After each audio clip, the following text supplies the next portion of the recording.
So yung mga panalo, meron kaming kinalas na unit dito at talagang pinahirapan ako ng gusto. Ano, ayan, no? Kita nyo yung pinya mga bossing. Kinahain nung rocker arm sa loob. Ayan. Tapos nagkaroon na siya ng kontil doon sa loob nito. Ayan. Hindi na masyadong kita mga bossing kasi ang liit na. Pero doon sa loob, may kinayod siya na part. Yun. Maliit na yun. Ayan. Bibira nangyayari ito mga bossing. Ayan, o. Galing na sa machine shop yan.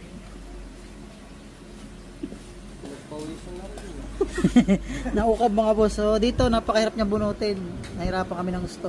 So matinding pamamaraan ang ginamit natin. So ito na mga bossing, natanggal din natin sa wakas.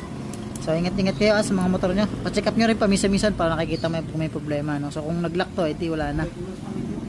Medyo marami sisirain. Yun lang mga bossing. Thank you.